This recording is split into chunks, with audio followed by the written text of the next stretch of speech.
trouble. And boy, I found her. She's in love with herself. Grey Wolf Studios.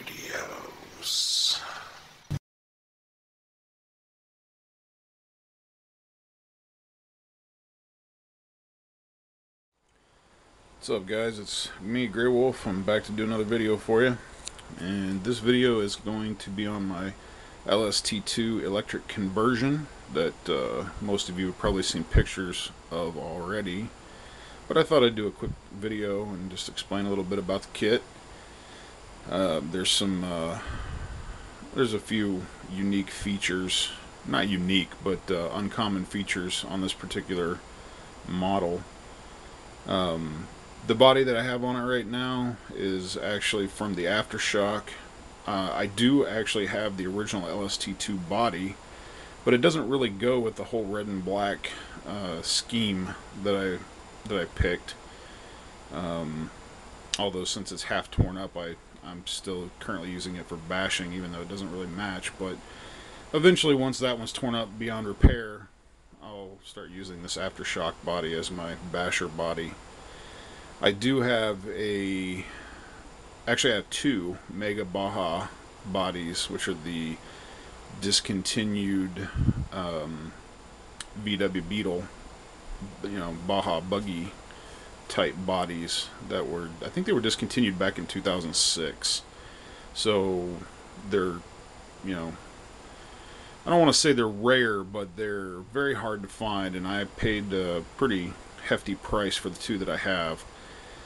But those bodies aren't going to get painted for a while. I just bought my my first set of airbrushes not too long ago, and I want to paint a couple other bodies first and get used to using them before I tackle those Baja bodies, because I can't really replace them very easily. So anyway, let me take the lid off this thing here, and I'll show you guys a little bit about it.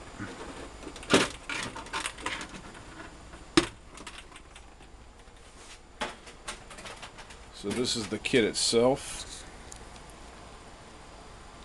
and as you can see, I do have a Tekin system in it. I have a Tekin RX8 speed controller, and up underneath there I have a Tekin 1550 kV motor that I run on 6S. Currently using a 29 tooth pinion and a 63 tooth spur gear, although I have a 34 tooth pinion on order for it. That's the 2963. I do have the single speed conversion done, which in my opinion is a lot better than trying to use the the 2-speed.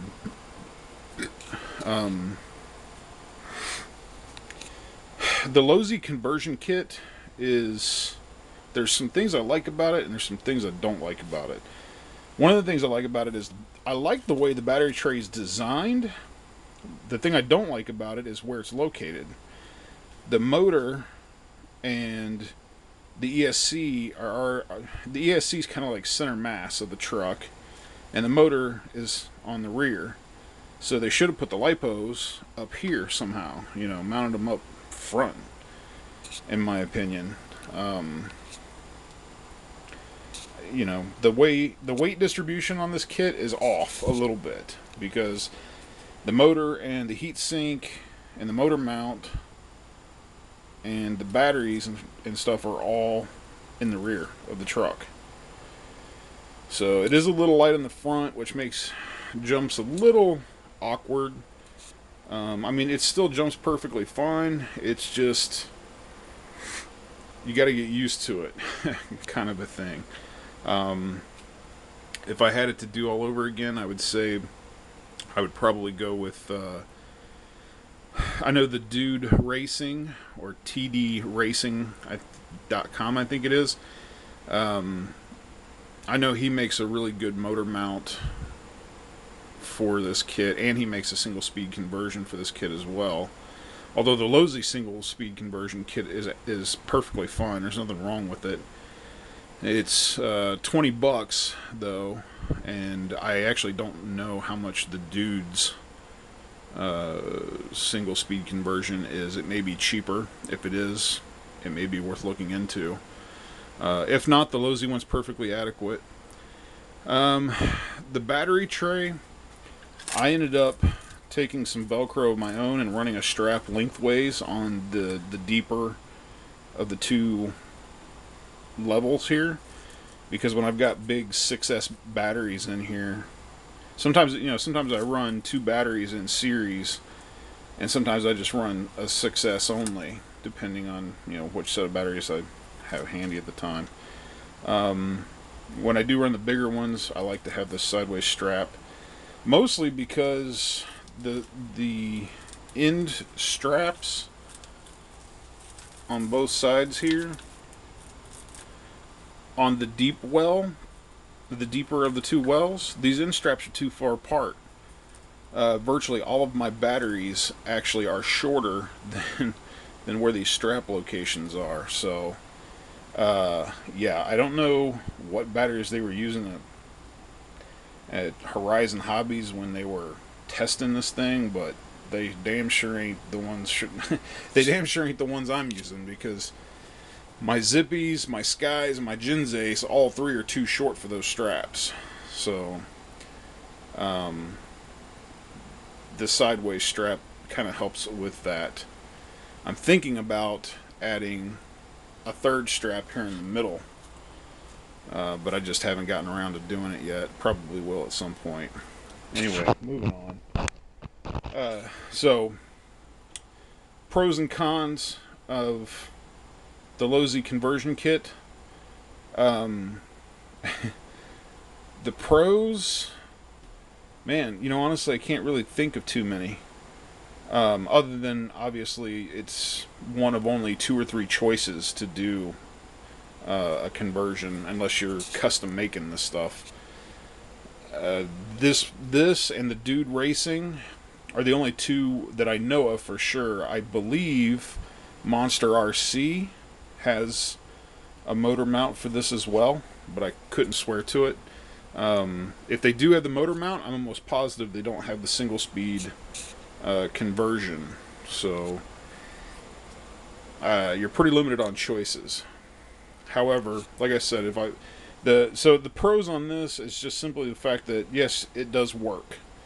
The cons, like I said, the battery straps are a big con. The weight distribution is a con. The other con is, if you look down in here, you see this transmission post, or this transmission mount on this side of the transmission. Well, there's one on the other side of the transmission as well. And this motor mount actually butts up against the motor mount, or the transmission mount on the other side. Therefore, basically, I had to use a 29 tooth pinion in order to get a proper gear mesh, because that's as close as I could. Well, actually, I take that back. I could have probably used a 27 and still gotten the mount close enough to gain a proper gear mesh, but the stock 25, you can't get it close enough to the spur to make a proper gear mesh. I actually called Horizon Hobbies about this problem when I was putting it together, and they told me that their solution, when they ran into that problem, was to cut the transmission mount off and get rid of it.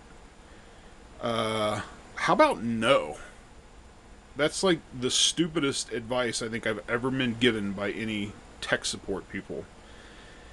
The transmission takes so much.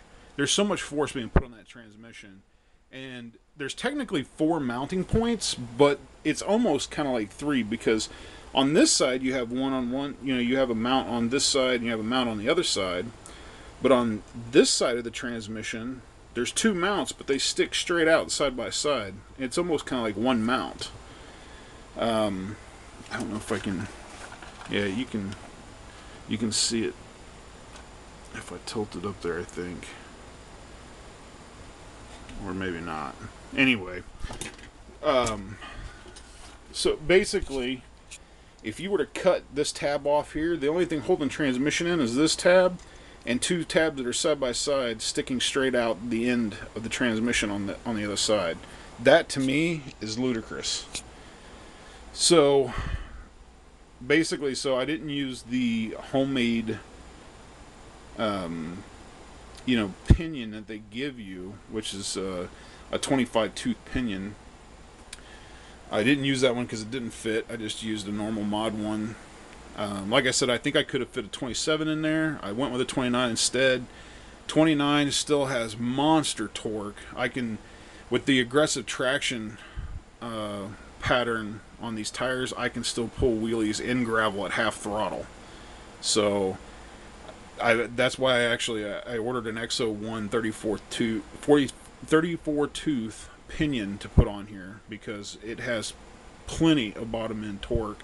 I want to give it a little more top end, although the top end on it right now is not terrible. Okay, so moving on. My advice is to go with the dude's conversion kit, not Losey's. However, I do kind of like their battery tray. Anyway, I do have all the electronics running off of a Hobbywing BEC. I'm a little concerned about this particular BEC because it's only a 3 amp with 5 amp max, and it gets pretty hot. Now, as long as you're running it and you're keeping it moving, there's air flowing over it. So far, it hasn't burnt out, but it wouldn't surprise me if it did. So far, it hasn't, though. After about half a pack, the most I've been able to put through this thing is a half a pack so far. I keep breaking stuff on it. Well, the first time I went out, I had a defective RX and wasn't able to do anything. The second time I went out, I got half a pack through it before I busted a steering knuckle. I busted a steering knuckle on the front. But after that half a pack, everything was doing good. I want to say the ESC was at about 101 degrees. The motor, I want to say, was at 107 or 117, I think. Or no, I'm sorry, the BEC was at 117. And I think the motor was at 107. I think, if I remember correctly. It wasn't very hot at all. My batteries were barely above ambient temperature, and I was using, what was I using? I was using a 40C Sky Pack that day. So, yeah, 40C is plenty. 30C would probably work. A little bit more about the kit. The red chassis plates, for the top and the bottom. I got these from, I want to say it's asiatees.com. That's ASIATEES.com. I don't know if they still make these. I actually bought these a long time ago, and I can't guarantee that they're still on that website, but that's where I got them if you're interested to look.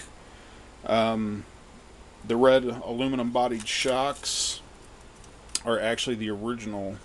These are for the original LST, I believe, because they're not threaded body, unfortunately, which I didn't realize when I first bought them. And the standard LST2 springs are actually too short for them, and I had to put a couple of retainer clips in there to get the proper spring tension I wanted. So, I mean, it's not, all in all, it's not a big deal, but I was kind of disappointed to see that.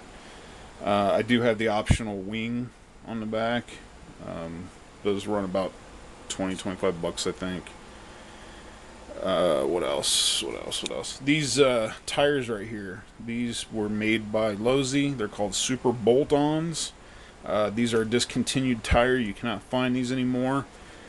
The only thing I can find for double XLs or LST2s that are actually the stock 20 millimeter nut size, or I'm sorry, the stock 420 tire size, are the stock ATX tires.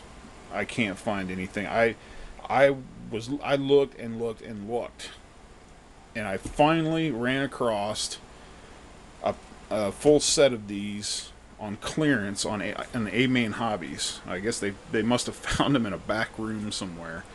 Anyway, I got them for about half price, which was pretty sweet. But I wanted to go with something that was not stock. So I wanted something that was a little more aggressive than the stock pattern for off-road. The wheels are the stock white. Well, they were the stock white dish rims.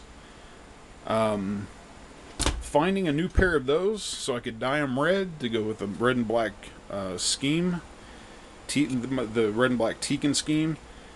That was a major pain in the ass. So basically, some of you guys know the story about Dave Weston, I believe his last name is. Sorry if I'm screwing that up. I'm doing it from memory. Haven't actually talked to the guy in a while. Dave Weston is a super nice guy from Australia who was part of the Gen Zace LiPo giveaway page, Facebook page there for a while. Myself and about 4 or 5 other people got together, and he was one of the first Aussies to come in there, and you know, he was super cool. He was really active, and he really wanted to win a Gen Zace battery really bad. And it took about 2 weeks for him before they finally told him that he was ineligible to win because they didn't ship to anywhere but the US. So basically, I think when they first started, they didn't anticipate international participants. So anyway, me and a couple of the guys, he was really bummed out about it. So me and a few of the guys got together and bought him a 5300 milliamp 2S Gen Zace LiPo 30C and shipped it to him. And it wasn't, we didn't do it for this reason, but turns out I ended up needing David's help later on down the line, because in a search for these rims, I found a set on a website that I was totally unfamiliar with, but you could pay with PayPal. So I'm like, well, I got PayPal buyer protection, so you know, might as well. So I paid for the, so I got them, went through the checkout process. The checkout process was like, it was really funky because it didn't ask me to register. It didn't it didn't charge me any shipping. It didn't charge me anything except for the wheels. So I was like really kind of freaked out about that, because I was like, wow, that's not right. It's kind of weird. So I wanted to check on it. Well, to come to find out, I went to email them, and I can't remember if they didn't have an email address listed on their website or if it didn't work. I think they had one, but it didn't work. I got a return email saying that this address no longer existed or something. So anyway, come to find out, I just happened to be talking to Dave, and I mentioned it because I was in the process of dealing with it. And I was like, I noticed that the address on the website was Australia. So I asked Dave, I was like, hey, dude, can you call this number and see if you can get a hold of somebody, because I think I've just been ripped off. And come to find out, the place that ran the website was actually a big warehouse distribution place there in Australia, and the site was actually legit, but the reason that it rang up funky was because technically those rims were out of stock and they shouldn't have been showing up on the webpage at all. Well, when Dave found out that this warehouse was only like, I don't know, 20 or 30 minutes from his house, he actually he didn't just call him, he actually went down there and spoke to them about the problem. Well, as it turns out, one of his old high school buddies worked there, and he was like, dude, I think we got a set of those in the back. And dude went in the back, scrounged them up, and Dave bought them and sent them to me free of charge. So that was really cool. Mad props to Dave for that. It wasn't really, it wasn't anything that was intentional for the lipo. It was just Dave basically saw a way to help me, and he was so grateful for the battery that I basically organized to get him, that he offered to buy them and send them to me, which he did, and they're now on there. And I'm pretty sure that's the last set in creation, because I damn sure can't find any more. Anyway, once these things wear out, I'll end up switching over to a 23mm hex and going with 40 series tires, because I'm tired of trying to find 420 size crap for these. I do have a set of RPM A-arms for this kit that I ordered, but unfortunately one of them that I ordered looked like somebody had bought it, opened it up, and returned it, and didn't put the little camber rod in there that attaches the end of the front, or the end of the top A-arm with the main section of the top A-arm. So basically, until I get a replacement, I can't put them on. Sorry, this thing's a little dirtier than I realized. I should have cleaned it up better for the video, but I did manage to take it out to the gravel quarry and bash it for half a pack, and it was a lot of fun. So anyway, it's about all I can really think of about the conversions. It's pretty hard to find stuff for this particular platform, but this has got to be one of my favorite platforms ever. It handles really well for a monster truck.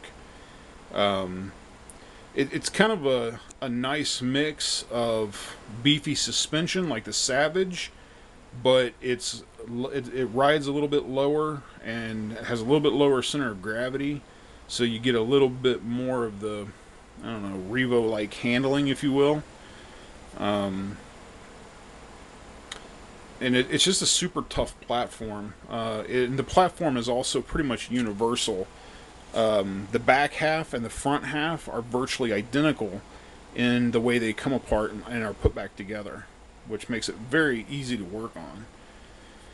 The transmission is the only thing that's somewhat complicated to work on, because it's one of the more complex transmissions I've seen, actually. Now this one I did a forward-only conversion on, so half of the guts are gone out of it.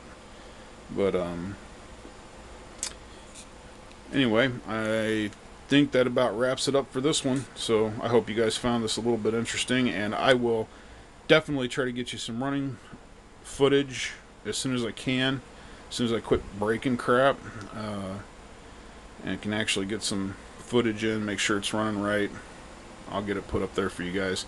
If you have any questions or you want to make any comments or whatever, please feel free to contact me via my Facebook page, which is www.facebookcom/GrayWolfStudios74.com, or you can email me at GrayWolfStudios74@gmail.com. So if you have any questions or comments, please send them to one of those two places, and peace.